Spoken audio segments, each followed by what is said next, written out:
Assalamualaikum warahmatullahi wabarakatuh. Nama saya Jelita dari kelas 81.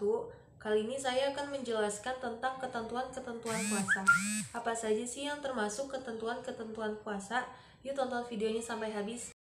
Oke, sekarang kita ke pengertian puasa terlebih dahulu. Puasa menurut bahasa adalah mencegah atau menahan. Dari kata menahan ini bukan hanya menahan lapar, tapi kita juga menahan hawa nafsu. Ada juga puasa menurut istilah adalah menahan diri dari segala sesuatu yang membatalkan puasa sejak terbit fajar hingga terbenam matahari, disertai niat, syarat, dan rukun tertentu. Dalil tentang puasa. Bismillahirrahmanirrahim. Ya ayyuhallazina amanu kutiba alaikumus siyamu kama kutiba alal ladzina min qablikum la'allakum tattaqun.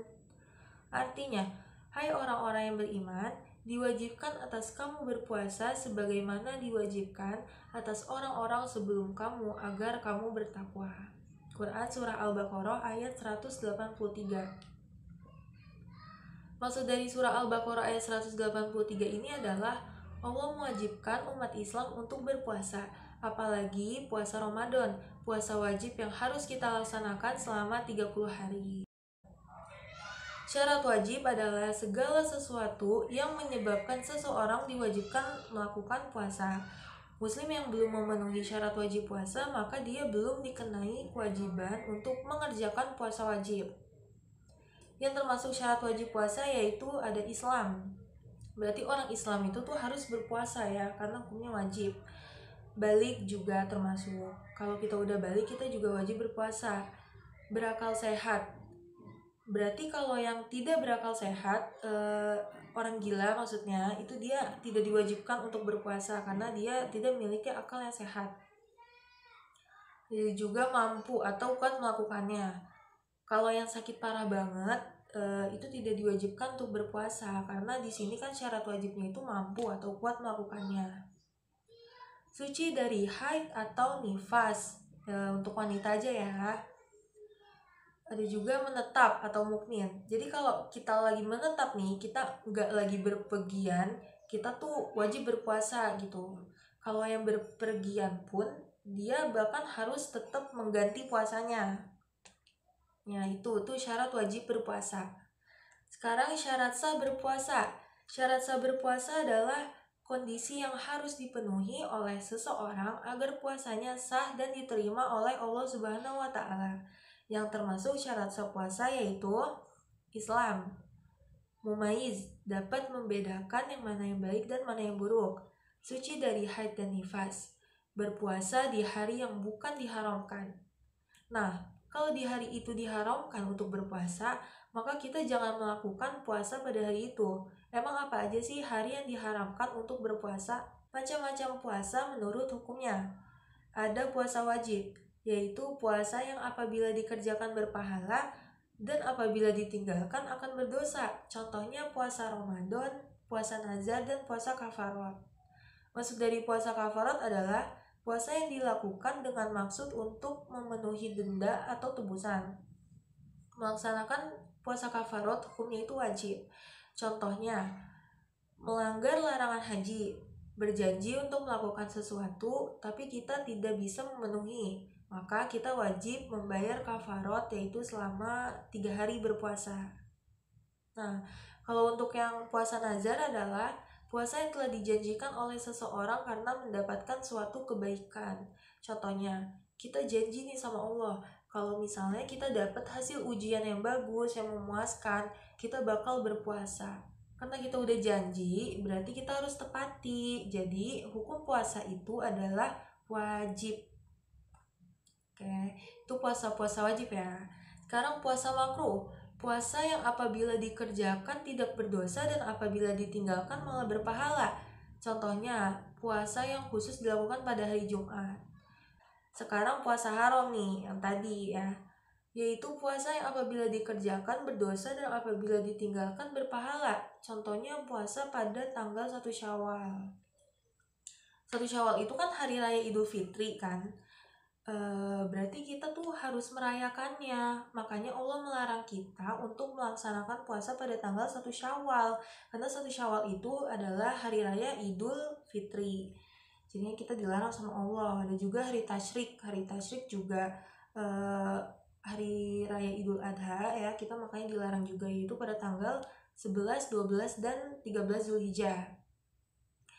Sekarang ada puasa sunnah. Puasa yang apabila dikerjakan berpahala dan apabila ditinggalkan tidak berdosa. Contohnya puasa Senin Kamis, puasa Arafah, dan sebagainya. Rukun puasa. Pada waktu kita berpuasa, ada 2 rukun yang harus diperhatikan, yaitu niat.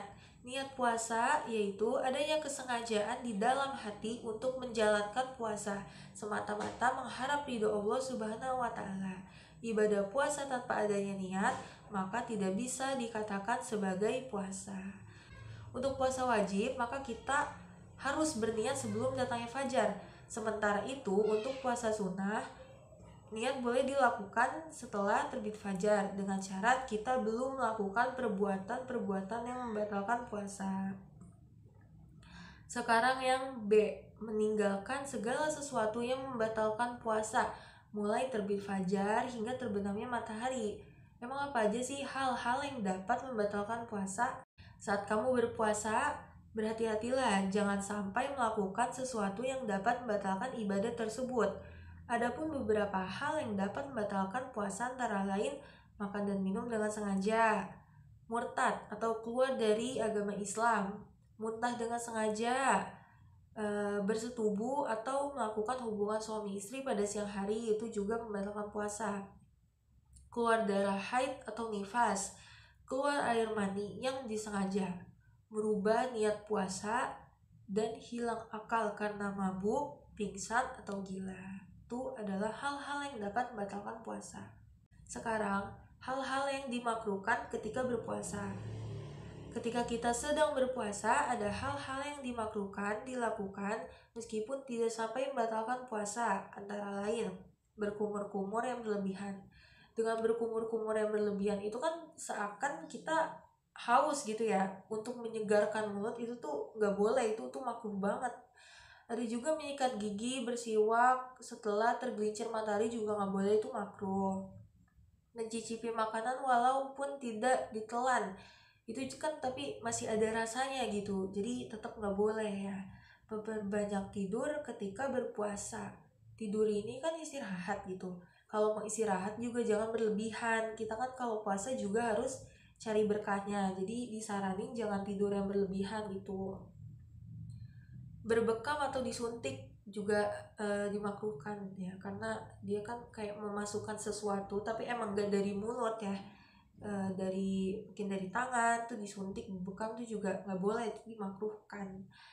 Dan juga sengaja melambatkan berbuka padahal waktunya udah tiba.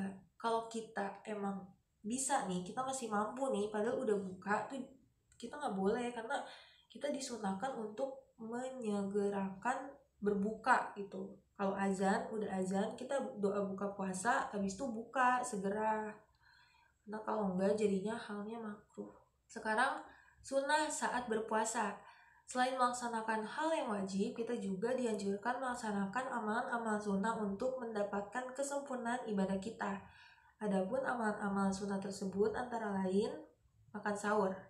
Kalau misalnya kita nggak sahur pun juga nggak apa-apa ya, asal kita kuat aja. Kalau kita kuat, insya Allah kita boleh puasa gitu, asal kita kuat. Tapi kan kalau makan sahur itu kan juga berkah ya, jadi itu hal yang sunnah, termasuk hal sunnah. Selain itu ada menyegerakan berbuka setelah waktu maghrib tiba. Nih udah dijelasin tadi ya, tuh sunnahnya aja menyegerakan berbuka. Berarti kalau dilambatin jatuhnya jadi makruh. Nah, berbagi makanan pada orang yang berbuka itu sedekah. Melaksanakan sholat tarawih jika berpuasa di bulan Ramadan. Memperbanyak amal soleh, terutama membaca Al-Quran dan bersedekah. Daripada kita tidur mulu nih, mendingan kita baca Quran, kita bersedekah, banyakin amal soleh pas lagi puasa. Terus melakukan itikaf, yaitu berdiam diri di masjid untuk beribadah kepada Allah. Sekian itu video dari saya. Semoga yang sudah saya jelaskan itu dapat bermanfaat untuk kalian. Terima kasih yang udah nonton. Wassalamualaikum warahmatullahi wabarakatuh.